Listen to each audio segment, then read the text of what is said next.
Hello everyone, welcome to beyond classes. Indian art and culture के fourth topic fair and festival को continue करते हुए आज हम इस टॉपिक का लास्ट पार्ट पढ़ने वाले हैं, जो है फेयर्स इन इंडिया। जो मेले होते हैं, गैदरिंग होती है फेयर्स इन इंडिया, वो हम आज पढ़ने वाले हैं इस वीडियो में। ये वीडियो जो है वो लास्ट पार्ट है, 7th टॉपिक है। और इससे पहले हमने 6 वीडियोस इस सीरीज में बनाई हुई हैं, जिनमें हमने हिंदू, मुस्लिम, क्रिश्चियन, सिख, जैन, बुद्धिस्ट, सिंधी, पारसी और सेक्युलर फेस्टिवल्स पढ़े हुए हैं और festivals of north east India पढ़े हुए हैं। इन सारी वीडियोस का लिंक आपको डिस्क्रिप्शन बॉक्स में मिल जाएगा। और जैसा कि आपको पता है कि आज हम फेयर्स इन इंडिया पढ़ने वाले हैं, तो आज की इस वीडियो में जो हम पहला मेला पढ़ने वाले हैं, फेयर पढ़ने वाले हैं, गैदरिंग पढ़ने वाले हैं, वो है कुंभ मेला। और आपको पता होगा कि कुंभ मेला जो है वो हिंदुइज्म में एक बहुत ही इंपॉर्टेंट, बहुत ही मेजर फेयर भी है, मेला भी है और पिलग्रिमेज भी है। पिलग्रिमेज का मतलब यात्रा भी है। और ऐसा माना जाता है कि ये जो है कुंभ मेला, ये largest religious gathering in the world होती है। मतलब क्या है कि जितनी भी दुनिया में रिलीजियस गैदरिंग होती है, सबसे ज्यादा लोग कहां पे पार्टिसिपेट करते हैं? कुंभ के मेले में। ओके, कुंभ का मेला जो है वो रोटेशनल बेसिस पे 4 जगहों पे ऑर्गेनाइज किया जाता है। 4 साइट्स कौन सी? प्रयागराज, जिसको पहले इलाहाबाद बोला जाता था, जो यूपी में है, हरिद्वार जो उत्तराखंड में है, नासिक जो महाराष्ट्र में है और उज्जैन जो मध्य प्रदेश में है। डिटेल में हम अगली स्लाइड में पढ़ेंगे। तो ये जो कुंभ मेला है, इसकी हिस्ट्री क्या है, इसकी बेसिस क्या है? जो हिंदू माइथोलॉजी है, खासकर पुराणास, उनके अकॉर्डिंग क्या हुआ एक बार कि जो गॉड्स थे, देव्स थे, उन्होंने अपनी जो स्ट्रेंथ थी, पावर थी, यूनिवर्स के ऊपर जो उनका कंट्रोल था, वो हार दिया। ठीक है, वो जो असुर थे, जो डीमंस थे, उनसे हार गए। तो इस प्रॉब्लम को सॉल्व करने के लिए उन्होंने लॉर्ड विष्णु से हेल्प ली और लॉर्ड विष्णु ने उनको कहा कि आप जो असुर हैं, डीमंस हैं, उनके साथ डिप्लोमेसी से काम लीजिए, लड़ाई झगड़े से कुछ नहीं होने वाला। तो इस सलाह जो थी, इस एडवाइस जो लॉर्ड विष्णु ने दी, उसका नतीजा क्या निकला कि ये जो 2 ग्रुप्स थे, कौन? डीमंस के और गॉड्स के, उन्होंने क्या किया? उन्होंने एग्री किया, एक मुआहदा किया, एक एग्रीमेंट किया कि वो जो ओशन ऑफ मिल्क है उसको चर्न करेंगे। चर्न का मतलब आपको पता है ना, जैसे हम लस्सी बनाने के लिए क्या करते हैं, दूध या दही को, उसको बोलते हैं चर्न करना। चर्न करेंगे और नेक्टर ऑफ इमॉर्टैलिटी, जिसको बोलते हैं अमृत, वो प्रोड्यूस करेंगे, जिसको समुद्र मंथन भी बोला जाता है। आप देखिए यहाँ पे समुद्र मंथन करना इसको बोला जाता है। जो समुद्र को चर्न करना बोलेंगे उसको बोलेंगे समुद्र मंथन। ठीक है, ये एक इंपॉर्टेंट किस्सा है पुराणास में। समझ आ गया आपको? तो अमृत क्या होता है? अमृत होता है वो एक लिक्विड जिसको अगर आप पीते हो तो आप अमर हो जाते हो, आप मरते नहीं हो। ठीक है, उसको बोलते हैं अमृत। तो इन्होंने एग्री किया दोनों पार्टीज ने कि हम ओशन को चर्न करेंगे और अमृत बनाएंगे, और जब वो अमृत बन जाएगा उसको हम कुंभ में स्टोर करके रखेंगे। कुंभ मतलब क्या होता है? पॉट। ठीक है, बर्तन जो एक किस्म का होता है, उसमें इसको स्टोर करके रखेंगे और जो अमृत बन जाएगा उसको फिर इक्वली डिस्ट्रीब्यूट करेंगे दोनों ग्रुप्स के बीच में। लेकिन जब ये अमृत प्रोड्यूस हो गया तो वहां पे एक लड़ाई छिड़ गई, वहां पे एक झगड़ा छिड़ गया और उसके बीच में क्या हुआ कि लॉर्ड विष्णु जो थे, जो इस अमृत को चला रहे थे, इसको ट्रांसपोर्ट कर रहे थे, उनसे कुछ ड्रॉप्स जो हैं वो गिर गए। और स्पेसिफिकली कितने ड्रॉप्स गिर गए? उनसे 4 ड्रॉप्स गिर गए। और ये 4 ड्रॉप्स कहां पे गिर गए? उन्हीं 4 जगहों पे जहां पे कुंभ का मेला मनाया जाता है, प्रयागराज, हरिद्वार, नासिक और उज्जैन। समझ आ गई आपको? तो ये थी brief history of Kumbh Mela. इसकी हिस्ट्री काफी लंबी है, वहां पे हम नहीं जा सकते, तो थोड़ा आइडिया आपको मिल गया होगा। समझ आया? तभी इन जगहों पे कुंभ का जो मेला है वो मनाया जाता है। तो जैसे मैंने कहा कि रोटेशनल बेसिस पे मनाया जाता है, तो उसका क्या हिसाब किताब है? देखिए, हर 3 साल के बाद 4 जो जगहें हैं उनमें से एक ना एक जगह पे जो कुंभ का मेला है वो मनाया जाता है। ठीक है, हर 3 साल बाद। और एक पर्टिकुलर जगह पे अगर मनाना है तो 12 साल के बाद कुंभ का मेला आता है, जिसको पूर्णा कुंभ बोलते हैं, पूरा कुंभ। तो कुंभ मेले की जो एग्जैक्ट डेट होती है वो किस पे डिपेंड करती है? वो zodiac position of sun, moon और प्लैनेट जो जुपिटर है उस पे डिपेंड करती है। और हरिद्वार और प्रयागराज में एक टाइप का कुंभ मनाया जाता है जिसको बोला जाता है अर्ध कुंभ, जिसको हम आधा कुंभ भी समझ सकते हैं। ठीक है, हर 6 साल के बाद इन जगहों पे मनाया जाता है। और जो 12 साल के बाद मनाया जाता है उसको, जैसे मैंने कहा, कि पूर्णा कुंभ बोलते हैं। और महाकुंभ एक ऐसा कुंभ होता है जो 12 पूर्णा कुंभ के बाद मनाया जाता है। 12 पूर्णा कुंभ का मतलब क्या है? 144 ईयर्स के बाद इस कुंभ को मनाया जाता है और ये सिर्फ प्रयागराज में मनाया जाता है। और एक बात याद रखना कि ये जो कुंभ के मेले हैं ये 4 जगहों पे जो हम मनाते हैं इनको, ये 4 रिवर्स बैंक पे ही मनाया जाता है, क्योंकि रिवर्स में डिप लेना होता है, स्नान करना होता है, ठीक है, तो रिवर्स बैंक पे ही होता है। तो यहां पे आप देख सकते हैं, यहां पे डिटेल में लिखी है प्लेस और रिवर्स कहां पे ये मनाया जाता है। एक और टाइप का कुंभ का मेला होता है, वो होता है माघ कुंभ, और ये हर साल माघ के महीने में जो जनवरी फरवरी में आता है और प्रयागराज में मनाया जाता है। तो ये जो कुंभ का मेला है इसमें जो इंपॉर्टेंट रिचुअल्स है वो क्या है? पहला तो है पानी में डिप लगाया जाता है ना, मतलब पानी में एक डुबकी लगाई जाती है, स्नान किया जाता है। वो क्यों किया जाता है? ऐसा माना जाता है कि ये एक तरीका है प्रायश्चित का, मतलब अटॉनमेंट या पेनेंस, मतलब जो आपने गुनाह किए हैं, पुराने गुनाह किए हैं, मिस्टेक्स की हैं, उनको क्लेंस करने के लिए, उनको धुलने के लिए, उनको खत्म करने के लिए। उसके बाद बहुत सी और भी रिलीजियस प्रैक्टिसेस होती हैं और एजुकेशन के काम भी होते हैं, रिलीजियस एजुकेशन के काम, और उसके बाद सेंट्स वगैरह जो होते हैं वो भाषण भी देते हैं, और फीडिंग होती है, मतलब खाना खिलाया जाता है मॉन्क्स को, पुअर्स को, एंटरटेनमेंट भी होता है, और बहुत सी चीजें और भी होती हैं। समझ आ गया? तो ये था कुंभ का मेला। अब हम आगे बढ़ेंगे और नेक्स्ट जो मेला इंडिया में लगता है उसको पढ़ेंगे। नेक्स्ट फेयर ऑफ इंडिया है पुष्कर फेयर। और पुष्कर फेयर क्या है? पुष्कर फेयर जो है वो कैमल एंड कैटल फेयर है, मतलब ऊंटों का फेयर, ऊंटों का मेला, और कैटल जो होती है, मवेशी जो होते हैं, उनका मेला होता है, जो कहां पे लगता है? पुष्कर एक जगह है राजस्थान में, ये वहां पे मेला लगाया जाता है। ये जो मेला होता है ये 5 दिन का होता है, जो कार्तिक एकादशाई से स्टार्ट होता है। कार्तिक एकादशाई का मतलब क्या है? कार्तिक का जो मंथ होता है, हिंदू मंथ, जो अक्टूबर नवंबर में आता है, अगर हम ग्रेगोरियन कैलेंडर से देखें तो उसका जो 11वां दिन होता है, ठीक है, वहां से स्टार्ट होता है, और पूर्णिमा जब वो 15वां दिन होता है वहां तक ये चलता रहता है, ठीक है। और ये जो पूर्णिमा होता है, कार्तिक पूर्णिमा जो होती है, वो मेन डे है, सबसे इंपॉर्टेंट डे होता है इस फेयर का। और यहां पे सिर्फ buying and selling of live stock, मतलब कैमल्स और कैटल की सिर्फ बाइंग एंड सेलिंग नहीं होती है, बल्कि ये एक इंपॉर्टेंट टूरिस्ट अट्रैक्शन भी अब बन गया है, और दुनिया से लोग इस फेस्टिवल में देखने आते हैं, हिस्सा लेने आते हैं। यहाँ पे बहुत से इवेंट्स ऑर्गेनाइज किए जाते हैं, जैसे कैमल रेस, मॉस्टैश कंपटीशन, मतलब मूंछों की कंपटीशन, किसकी मूंछ सबसे बड़ी है, टर्बन टाइंग कंपटीशन, मतलब जल्दी से जल्दी कौन यहाँ खूबसूरत से खूबसूरत टर्बन जो है, पगड़ी जो है, कौन बांधेगा, वगैरह वगैरह, ऐसे कंपटीशन इसमें किए जाते हैं। और ये एक इम्पॉर्टेंट पिलग्रिमेज सीजन भी होता है, जब मतलब यात्रा का सीजन होता है, जब हिंदू जो है वो पुष्कर लेक में यात्रा के लिए चले जाते हैं। नेक्स्ट फेस्टिवल जो है वो है डेजर्ट फेस्टिवल, और डेजर्ट फेस्टिवल जो है वो भी one of the most popular और कलरफुल कल्चरल इवेंट है। कहाँ का? राजस्थान का। लेकिन ये कहाँ पे मनाया जाता है? जैसलमेर में। ख्याल रखना, पुष्कर मेला ऑब्वियसली पुष्कर नाम है सीधा, लेकिन डेजर्ट फेयर जो है वो जैसलमेर में मनाया जाता है। ये 3 दिन का मेला होता है और फरवरी में इसको मनाया जाता है।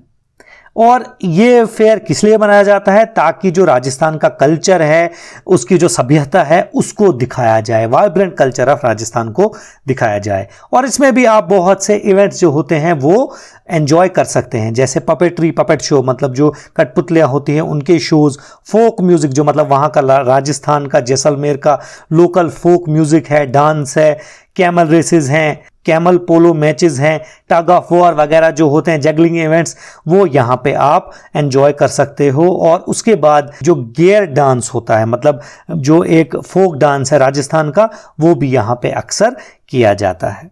ठीक है, तो ये था डेजर्ट फेस्टिवल। अब आगे बढ़ते हैं हम।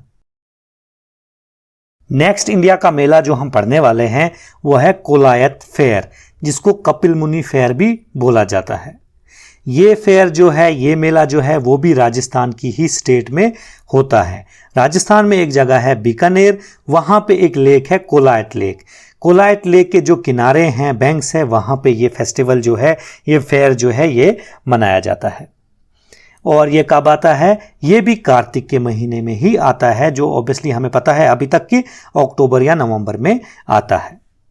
इसकी बेसिस क्या है? ऐसा माना जाता है कि ये वो जगह है, कोलायत लेक वो जगह है जहां पे एक साधु थे, बहुत ही ग्रेट साधु थे, कपिल मुनि। उन्होंने तपस्या की थी, बहुत ही ज्यादा लंबी तपस्या की थी, ताकि जो इंसान है, ह्यूमन काइंड है, मैन काइंड है, उनको मुक्ति मिले, उनको सैल्वेशन मिले। इसी की वजह से ये जो लेक है ये बहुत ही इंपॉर्टेंट बन गई है लोगों के लिए, जो वहां के लोग हैं उनके लिए। तो ये जो फेयर है इसका जो सबसे इंपॉर्टेंट पॉइंट क्या है, मतलब सबसे अट्रैक्टिव पॉइंट क्या है कि ये जो लेक है उसमें जो घाट्स हैं उनको बहुत ही ज़्यादा खूबसूरत तरीके से सजाया जाता है और दिए जलाए जाते हैं, जैसे आप फोटो में भी देख सकते हैं। उनको फिर लेक में डाला जाता है, जिस सेरेमनी को बोला जाता है दीप मलिका सेरेमनी। और एक मवेशियों का मेला भी लगता है जहां पे मवेशी जैसे बफेलोज, कैमल्स और हॉर्सेस को ट्रेड किया जाता है, बेचा और खरीदा जा सकता है। और जो बेस्ट ब्रीडर होता है, मतलब जिन्होंने अपने जो मवेशी होते हैं बहुत अच्छी तरह पाले होते हैं, उनको अवार्ड्स वगैरह, सर्टिफिकेट्स वगैरह भी दिए जाते हैं, ताकि वो एनकरेज हो जाएं और बाकी भी एनकरेज हो जाएं कि और अच्छे तरीके से इस फेयर को भी मनाया जाए और कैटल जो हैं उनको भी अच्छे तरीके से ब्रीड किया जाए, पाला जाए। कोलायत मेले के बाद हम पढ़ेंगे सोनपुर मेला। और सोनपुर मेला जो है वो बिहार में लगता है। बिहार में कहाँ पे? बिहार में सोनपुर एक जगह है, वहां पे इस मेले को ऑर्गेनाइज किया जाता है at the Confluence of river Ganga and Gandak. मतलब वो जगह जहां पे संगम होता है, मिलता है रिवर गंगा और उसकी ट्रिब्यूटरी जो है गंडक, उस जगह पे इस मेले को ऑर्गेनाइज किया जाता है। और ऐसा माना जाता है कि ये जो मेला है ये one of the largest and oldest cattle fair in Asia है। मतलब पूरे एशिया में अगर देखा जाए तो सबसे बड़ा, मतलब वन ऑफ द बड़ा, सबसे बड़ा नहीं, वन ऑफ द बड़ा, मतलब जो भी बड़े बड़े मेले हैं उनमें से एक ये भी है। और ओल्डेस्ट मवेशियों का फेयर जो है, मेला है, ये होता है सोनपुर मेला। और ये सोनपुर मेला भी कार्तिक पूर्णिमा के दिन ही लगता है। मतलब कार्तिक पूर्णिमा का मतलब कार्तिक का महीना जो है उसका जो पूरे चांद का दिन होता है उस दिन ये लगता है, जो नवंबर में नॉर्मली आता है। और यहाँ पे इस फेस्टिवल में क्या होता है स्पेशली कि एलिफेंट जो हैं वो बहुत ज़्यादा खरीदे और बेचे जाते हैं, ठीक है। और ऐसा भी माना जाता है कि चंद्रगुप्त मौर्य, जो मौर्य डायनेस्टी के फाउंडर हैं, वो भी इसी मेले से एलिफेंट्स और हॉर्सेस को खरीदते थे अपनी आर्मी के लिए। नेक्स्ट मेला जो है वो है चित्रा विचित्रा फेयर या चित्र विचित्रा मेला, जिसको हम बोल सकते हैं। ये मेला जो है ये लार्जेस्ट ट्राइबल फेयर है गुजरात का। मतलब गुजरात में जितने भी ट्राइबल फेयर लगते हैं, मतलब आदिवासी लोग जो मेला ऑर्गेनाइज करते हैं, उनमें से सबसे बड़ा है चित्र विचित्रा मेला, ठीक है। और इसको दो मेन ट्राइब्स खासकर ऑर्गेनाइज करते हैं और उसमें पार्टिसिपेट करते हैं। कौन कौन से? गरासिया और भील ट्राइब। ये जो फेस्टिवल होता है ये खासकर उन फैमिलीज के लिए होता है जिन्होंने अपना कोई ना कोई फैमिली मेंबर खोया होता है, मतलब मर गया होता है इन द लास्ट ईयर। मतलब पिछले साल जो ये जिस दिन ये मेला होता है उसके पिछले साल जो पुराना साल गया है उसमें अगर कोई मेंबर मर गया होता है तो उनके लिए खासकर होता है। उसमें क्या करते हैं इस मेले में ये कि लोग जो हैं, उन जो डिपार्टेड सोल्स हैं, मतलब जो मर गए लोग होते हैं, फैमिली मेंबर्स होते हैं, उनको मॉर्न करते हैं, उनका अफसोस मनाते हैं। लेकिन उसके बाद अगले दिन फेस्टिविटीज़ भी होती हैं, खुशियाँ भी होती हैं। इस फेस्टिवल का जो ओरिजिन है उसका थोड़ा सा ब्रीफली मैंने जो इस वीडियो के एंड पे आपको इंपॉर्टेंट पॉइंट्स मिलेंगे वहां पे थोड़ा सा बताया है, आप वहां पे देख सकते हैं। ये जो मेला है ये कब आता है? ये होली जो होता है ना, हिंदू फेस्टिवल, उसके बाद की जो अमावस्या का दिन होता है, मतलब वो जिस दिन नया चांद होता है और चांद की रोशनी बिल्कुल भी नहीं होती है, उस दिन ये स्टार्ट हो जाता है। उस दिन क्या होता है कि जो औरतें होती हैं वो रिवर फ्रंट में जमा हो जाती है, मतलब दरिया के किनारे पे जमा होती हैं और अफसोस करती हैं, मौर्न करती हैं जो उनके डेड रिलेटिव्स होते हैं। और उसके अगले दिन जो फेस्टिविटीज़ होती हैं, खुशियाँ होती हैं, वो स्टार्ट हो जाती हैं। तो ये जो मेला है इसमें आपको क्या क्या एंजॉय करने को मिलेगा, क्या क्या देखने को मिलेगा? डांस परफॉर्मेंसेस, रूरल हैंडीक्राफ्ट जो होता है वो देखने को मिलेगा, सिल्वर ज्वेलरी जो होती है वो आपको देखने को मिलेगी। और यहाँ पे बहुत से टूरिस्ट भी हर साल इस मेले में हिस्सा लेने के लिए, इसको देखने के लिए आते हैं। नेक्स्ट जो फेयर है वो है शामलाजी फेयर। और शामलाजी फेयर कौन मनाते हैं, कहाँ पे मनाया जाता है? ये भी ट्राइबल पीपल ऑफ गुजरात जो हैं वो मनाते हैं। मतलब गुजरात के आदिवासी लोग जो हैं वो इस फेयर को ऑर्गेनाइज करते हैं, इसमें हिस्सा लेते हैं। क्यों? ताकि जो उनके लॉर्ड शामला जी हैं, जिनको कालियो देवता या डार्क लॉर्ड भी बोला जाता है, उनकी पूजा की जाए, जिनको इनकारनेशन ऑफ कृष्णा या विष्णु भी माना जाता है। ये जो मेला है ये कहाँ पे ऑर्गेनाइज होता है? ये शामलाजी टेम्पल जो है, जो अरावली डिस्ट्रिक्ट में है गुजरात में, वहाँ पे ऑर्गेनाइज किया जाता है। और जो डिवोटीज हैं वो बहुत ज़्यादा डिवोटीज वहाँ पे आते हैं और मेशो रिवर है वहीं पे नज़दीक, उसमें होली बाथ लेते हैं, मतलब स्नान भी इसमें लिया जाता है। ये जो मेला है ये 3 हफ्ते चलता है और नवंबर के मंथ में चलता है। और कार्तिक पूर्णिमा जो है वो इसका सबसे इंपॉर्टेंट दिन होता है। देखिए कार्तिक पूर्णिमा आपको पीछे भी हमने कितनी बार पढ़ा कि कार्तिक पूर्णिमा कितना इंपॉर्टेंट है फेयर्स के लिए। तो ये बात याद रखना कि कौन कौन सा फेयर जो है वो कार्तिक पूर्णिमा पे मनाया जाता है। तो इसमें क्या किया जाता है? स्टॉल्स बनाए जाते हैं, मतलब छोटी छोटी दुकानें बनाई जाती हैं जहाँ पे grains, clothes, utensils, gold, silver को बेचा जाता है। और बाकी जो एंटरटेनमेंट की चीज़ें होती हैं वो भी की जाती हैं। और जो आदिवासीज होते हैं, जो ट्राइबल लोग होते हैं, वो हाउस होल्ड कमोडिटीज़ खरीदते हैं, मतलब घरेलू चीज़ें खरीदते हैं जो उनमें घर में इस्तेमाल होती है वो खरीदते हैं, ताकि वो पूरी साल चले नेक्स्ट तक, जब तक शामलाजी फेस्टिवल फिर से लगेगा अगले साल। ठीक है, तब तक ये जो लोग होते हैं वो अपनी चीजें, घर की चीजें खरीदते हैं, आदिवासी लोग।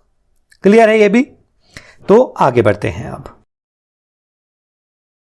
Next important fair of India है सूरजकुंड क्राफ्ट फेयर। और ये सूरजकुंड क्राफ्ट फेयर क्या है? ये एक इंटरनेशनल क्राफ्ट फेस्टिवल है जो एनुअली ऑर्गेनाइज किया जाता है। कब ऑर्गेनाइज किया जाता है? 1 जनवरी को ऑर्गेनाइज किया जाता है और 15 दिन, फोर्टनाइट ये चलता रहता है। और ये कहाँ पे ऑर्गेनाइज किया जाता है? फरीदाबाद, हरियाणा की स्टेट में, याद रखना।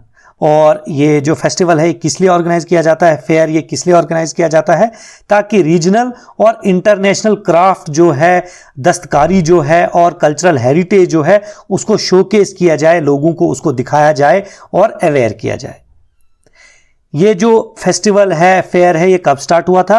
ये 1987 में स्टार्ट हुआ था। और इसको ऑर्गेनाइज कौन कौन करता है? इसको ऑर्गेनाइज करता है सूरजकुंड मेला अथॉरिटी जो है वो। उनके साथ कौन मिलता है? हरियाणा टूरिज्म और यूनियन मिनिस्ट्रीज बहुत सी, जैसे टूरिज्म, टेक्सटाइल, कल्चर और एक्सटर्नल अफेयर की जो मिनिस्ट्रीज हैं वो सारी मिलके इस फेस्टिवल को, इस फेयर को ऑर्गेनाइज करती हैं।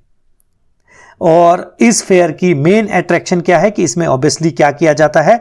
डिस्प्ले किया जाता है इंडियन और international art, craft, handicraft, handloom, folk dances भी इसमें किए जाते हैं और कुजीन्स भी इसमें डिस्प्ले की जाती हैं। नेक्स्ट जो मेला हम पढ़ेंगे और जो इस वीडियो का लास्ट मेला होने वाला है वो है सोडल मेला। और सोडल मेला जो है वो सिखिज्म का एक इंपॉर्टेंट मेला है जो पंजाब में ऑर्गेनाइज किया जाता है। पंजाब में एक जगह है जलंधर, वहाँ पे इस मेले को ऑर्गेनाइज किया जाता है। और इसको क्यों ऑर्गेनाइज किया जाता है? ताकि बाबा सोडल जो हैं उनकी वर्शिप की जाए, उनकी पूजा की जाए, उनको रिवेयर किया जाए। अब ये बाबा सोडल कौन थे?